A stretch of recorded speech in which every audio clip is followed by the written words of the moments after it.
بسم الله الرحمن الرحیم. راځو نن د سکایپ آی ډي جوړو. سکایپ لپاره ورته ولیکئ تاسې که بیخي نه وي درته معلوم نو سکایپ ورته ولیکئ په ګوګل ډاټ کام کې انټر یې کئ. مثال ویبپاڼه نه ده درته معلومه نو سکایپ به ورته ولیکئ کنې سکایپ ډاټ کام د دې ویبپاڼه ده. نو نوې آی ډي چې جوړول د شینپ کې ښکاري که نه کله کله دغه ځای کې ته آپشن هم درکوي چې سکایپ کریټ اکاونټ نوی جوړ کړه. خو زه ځمه په دې باندې زه کلیک کوم چې د سکایپ ډاټ کام را خلاص شي. د هغه نه وروسته به بیا انشاءالله موږ او تاسې آی ډي پکې جوړو. د آی ډي جوړول نه وروسته بیا دا هم کې وایي چې د څه لپاره استعمالېږي. سکایپ ډاونلوډولی سي. ښه بیا سکایپ چې کله ته استعمالوې د دې پروګرام به ته خامخا ډاونلوډوې. هغه کمپیوټر کې وي که هغه په موبایل کې وي. فیسبوک لپاره خو کمپیوټر کې ضرورت نشته، بس فیسبوک ډاټ کام ورکه کار کوي. خو په دې کې بیا ته خامخا پروګرام ورته ډاونلوډوې. نو موږ نوی سکایپ جوړو. ګورو چې بټن په کوم ځای کې ده. د هغه شي به کلیک کړو ساین اپ. په فیسبوک کې هم تاسې ساین اپ بټن ولیده. دې سره تاسې نوی هغه جوړولی شئ او آی ډي پکې جوړولی شئ. او دا بټن یاد لرئ په امتحان کې رانشي ساین ان څه کار کوي، ساین اپ څه کار کوي. د ویلو نه یاره خبره خو تاسې سره شي وکړم درته ویایم بیا هم کې پاتې یئ. چا ته جوړ کړه سکایپ. افغانستان تیار انتخاب ده که نوی انتخاب دی زه به انتخاب کړی چې موبایل نمبر لري. نوی نمبر دی اووه 93 41 654. پاسورډ به درته ورکړم. څه نومېږي؟ ای بي حسین. ای بي ډي ویلیر. ای بیا ایچ 6 5 4 3 2 1 هغه رقم ښه.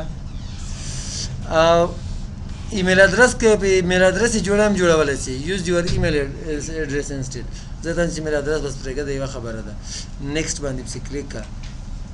نو تا ته چې نوم دې راکړه ورته ولیکو چې ورته ولیکو ای بي حسین. مکمل نوم دې څنګه ده؟ بس د حسین دغسې لیکې. او لاست نیم تخلص دې څه ده؟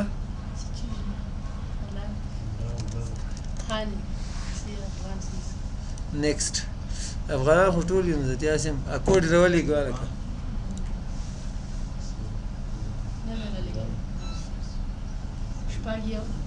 شپږ یو شپږ نهه او نیکسټ به یې کړي.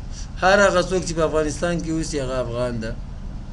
هغه ته هندوانو به دا ډېر هغه کوله ګیله چې دا هندو ده. هر هغه څوک چې په هندوستان کې اوسي هغه ته هندو وایي. خو په دې مذهب له نګاه نه په دې باندې ډاکټر ذاکر نایک هم ډېر بحث کړی. ما ته که څوک وایي چې هندو زه په دې باندې نه خفه کېږم ځکه زه د هندوستان اوسېدونکی یم. خو که د مذهب له نګاه نه راته وایي بیا غلطه ده. زه مسلمان یم. هندوستان ده که نه.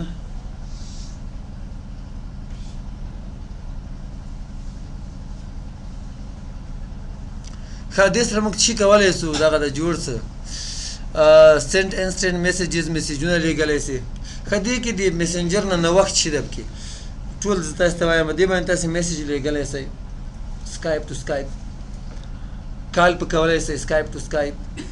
او که هغه اډیو کال وي که ویډیو کال وي ګوره دواړه ښکاري. غټه کیمره یې ورسره جوړه ده. له دې نه علاوه په سکایپ کې یو ښه خاصیت دغه ده چې تاسې له سکایپ نه ډایرکټ تلیفون شمېرې ته هم زنګ ویلی شئ. خپل کارډونه یې خرڅېږي. کابل شهرنو کې پیدا کېږي دلته نشته. خو ما چې څومره فکر په کړی دا حساب مې ورته لګولی دی تلیفون د موږ او تاسې ارزانه ده د سکایپ له کال نه. خو په امریکا کې چې دا سکایپ ټو موبایل یا کومې شیوې شبکې ته په هغه کې په امریکا کې وړیا ده. نو هلته هغو ته فایده کوي. یا به تاسې د مسافر چې یې یاله د انټرنټ نه یې زنګ ویلی ده که نه. دا سکایپ هم شته چې نور پروګرامونه هم شته خو اکثره سکایپ استعمالوي. بیا هلته کارډ ور جمع کوي د هغه نه بیا موږ او تاسې سره غږېږي. نو راځم ګیټ سټارټډ باندې زه کلیک کوم. نو دغه کارونه نور چې دلته کوم ښکاري سیټینګ وغیره دغه ټولو کې موږ کار کړی ده په هغه ویډیو کې. نو دغه ویډیو تر دغه ځایه کافي ده. نور صرف هغه معلومات مې تاسو ته درکول چې هغه کولای نور کار کولی نه شو که ډاونلوډ یې کړی هم کار نه کوي ځانې تقریبا د هغه اول کال نه بغیر د نه وروسته چې ما څومره هم کوشش کړی د کار نه ده کړی نه په موبایل کې خو یې کار څه وخت کوو خو په کمپیوټر کې ډېر وخت کېږي چې کار پرېښی خو اوس یې شروع کړی څه نه سمېږي